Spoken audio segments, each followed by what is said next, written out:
नमस्कार शेतकरी मित्रांनो, स्वागत आहे तुमचं आपल्या महाराष्ट्र कृषी अपडेट या यूट्यूब चॅनलमध्ये। उद्या आहे 3 नोव्हेंबर 2025, वार आहे सोमवार। मित्रांनो, मागील व्हिडिओत सांगितल्याप्रमाणे राज्यामध्ये बहुतांश भागात जोरदार पाऊस पाहायला मिळाला, तर काही भागात हलक्या पावसाच्या सरी संपूर्ण दिवस होत्या। मित्रांनो, यामधील जास्त पाऊस आपल्याला मराठवाडा, उत्तर महाराष्ट्र, मध्य महाराष्ट्र आणि कोकणाच्या काही भागात पाहायला मिळाला। तसेच विदर्भात देखील संपूर्ण दिवस ढगाळ वातावरण होते। तर मित्रांनो, राज्यातील वातावरणात बदल झाल्यामुळे राज्यातील पाऊस लांबण्याची शक्यता दिसून येत आहे। जवळपास राज्यामध्ये 5 ते 7 नोव्हेंबर पर्यंत वातावरण राहू शकते, तर भाग बदलत विजांच्या कडकडाटासह पाऊस देखील आपल्याला पाहायला मिळेल, असा अंदाज हवामानशास्त्र विभागाने दिला आहे। तर पाहणार आहोत मित्रांनो, उद्या म्हणजेच 3 नोव्हेंबर रोजी राज्यामध्ये कोणकोणत्या जिल्ह्यांमध्ये, कोणकोणत्या तालुक्यांमध्ये, गावांमध्ये पाऊस असणार आहे। माहिती अतिशय महत्त्वपूर्ण होणार आहे मित्रांनो, त्यामुळे व्हिडिओला पूर्ण पहा। त्यापूर्वी तुम्हाला एक विनंती आहे मित्रांनो, तुम्ही फक्त आपले व्हिडिओ पाहता पण आपल्या महाराष्ट्र कृषी अपडेट या यूट्यूब चॅनलला सबस्क्राईब करत नाही। त्यामुळे मित्रांनो, आपल्या यूट्यूब चॅनलला आता सबस्क्राईब करा आणि शेजारील बेल आयकॉन सुद्धा प्रेस करा व व्हिडिओला देखील लाईक करा, जेणेकरून आमच्या येणारा प्रत्येक व्हिडिओ तुमच्यापर्यंत पोहोचेल। व तुम्ही हा व्हिडिओ कोणत्या भागातून पाहता ते आम्हाला कमेंट बॉक्स मध्ये नक्की कळवा। मित्रांनो, सुरुवातीला संपूर्ण कोकण किनारपट्टीचा अंदाज पाहिले असता कोकणामध्ये मुंबई, ठाणे, पालघर, गोरेगाव, चिपळूण, रत्नागिरी, रायगड, सिंधुदुर्ग, राजापूर, मालवण, सावंतवाडी, कल्याण, डोंबिवली, वसई विरार आणि तसेच कोकणाच्या इतरही आसपासच्या परिसरांमध्ये आपल्याला संपूर्ण दिवस ढगाळ वातावरण दाटलेले पाहायला मिळेल। तर या संपूर्ण कोकणामध्ये रिमझिम स्वरूपाच्या सरी आपल्याला संपूर्ण दिवस पाहायला मिळतील।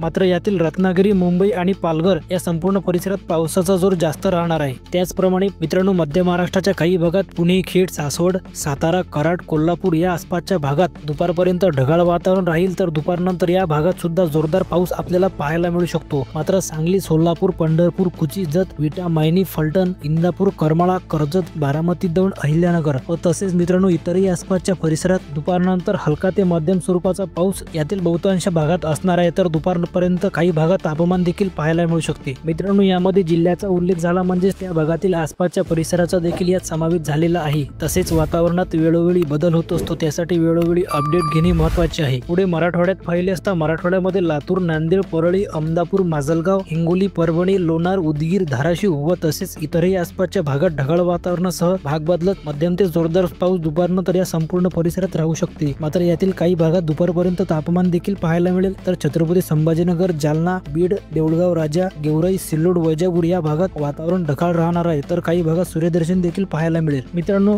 विदर्भाचा अंदाज पाहिले असता विदर्भामध्ये अकोला, अमरावती, बुलढाणा, खामगाव, वाशिम, यवतमाळ व तसेच इतरही आसपासच्या परिसरांमध्ये आपल्याला वातावरण ढगाळ पाहायला मिळेल। तर यातील काही भागात हलक्या पावसाच्या सरी राहू शकतात। तर उर्वरित भागात नागपूर, चंद्रपूर, भंडारा, गोंदिया, गडचिरोली, वर्धा, हिंगणघाट या विदर्भाच्या भागात आपल्याला वातावरण हे कोरडे पाहायला मिळेल। तर काही भागात ढगाळ वातावरण देखील राहू शकते, मात्र या भागात पावसाची शक्यता कुठेच पाहायला मिळणार नाही। तसेच मित्रांनो, उत्तर महाराष्ट्र खान्देच्या भागात नाशिक, त्र्यंबक, इगतपुरी, मालेगाव, नंदुरबार, धुळे, मनमाळ, साकडी, सातारा, खान्देच्या या भागात विजांच्या कडकडाटासह जोरदार पाऊस दुपारनंतर राहू शकतो। तर उर्वरित भागात जळगाव, चाळीसगाव, भुसावळ, पारोळा, सिरपूर या भागात ढगाळ वातावरण पाहायला मिळेल। तर यातील काही भागात हलक्या पावसाच्या सरी सुद्धा राहू शकतात। तर मित्रांनो, ही महत्त्वपूर्ण अपडेट आपल्यासोबत इतरांना देखील नक्की शेअर करा आणि व्हिडिओ आवडल्यास व्हिडिओला लाईक करा, चॅनलला सबस्क्राईब करा।